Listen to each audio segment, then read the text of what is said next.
Today is verse 20 from the Tao Te Ching, and this is one I've been a little nervous to sit with, not because it's difficult to understand, but because it's the most personal verse we've come across so far. Lao Tzu stops talking about rivers, rulers, and vessels for a minute, and he just tells us what it feels like to be him, off to the side, out of step, not keeping up with anyone. Let's read the verse. Stop thinking and end your problems.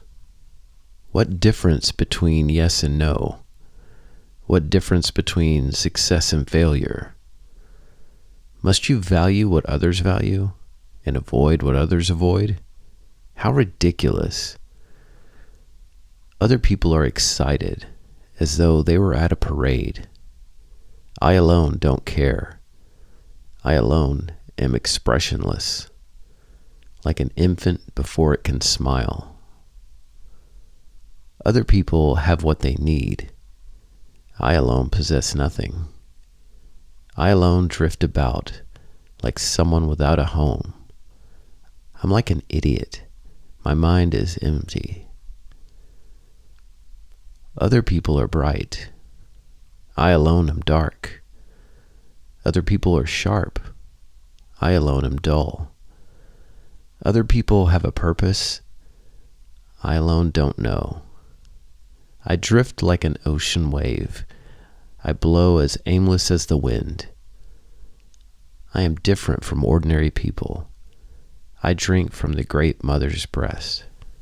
The first thing that jumps out to me in this verse is the first line, obviously. Stop thinking and end your problems. It's easy to misread that as an insult to thinking itself, as if Lao Tzu is telling us to go blank and switch off the lights upstairs and just coast through life. But that's not it.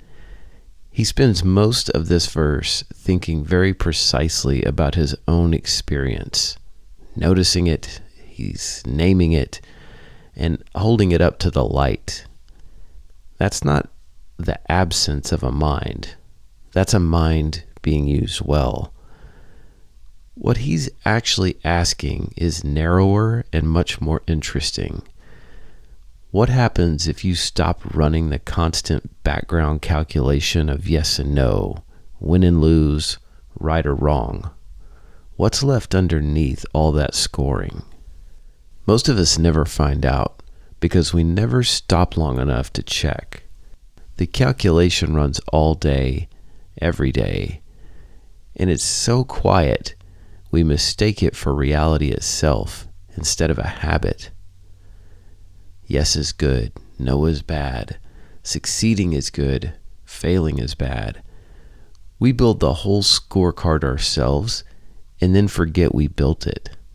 And now we suffer inside as if someone else installed it without asking. This line makes me laugh every time. Must you value what others value, avoid what others avoid? How ridiculous. It's the sound of someone finally saying the thing everyone privately suspects, but nobody says out loud. Then we move on to the parade. Other people are excited, as though they were at a parade. This image has stuck with me all week. A parade, the floats, the noise, the crowd surging towards whatever comes next. Everyone caught up in the same current, moving at the same pace and cheering at the same moments because everyone around them is cheering. And Lao Tzu is standing on the curb, not judging the parade, just not swept up into it. He says, I alone don't care. I alone am expressionless, like an infant before it can smile. That comparison is doing something very deliberate. A baby, before it learns to smile, isn't sad. It's not withdrawn or broken. It just hasn't learned that a smile is currency, something you trade for approval, something You perform because it gets you something. The baby's face is telling the truth of the moment. Nothing more, nothing less. Most of us lost that particular honesty a long time ago. We learned early which faces earn warmth and which faces earn distance. And we've been managing our expressions and eventually our whole personalities around that discovery ever since. Lao Tzu isn't grieving the parade. He's just noticing it and finding that, to his own surprise, that it is fine. Other people have what they need. I alone possess nothing. Read quickly, this sounds like poverty, like lack, like something to fix. But just sit with it a bit longer, and it starts to sound like something else. It's freedom from the endless project of accumulation. Other people have their certainties stocked up like pantries, their opinions, their 5-year plans, and their tidy explanation for how the world works and where they fit into it. Lao Tzu has none of that inventory. His shelves are bare, and he is telling us this without shame. I am like an idiot. My mind is so empty. There's an old thread running through Taoist and Zen thought where the fool is not the person who knows less.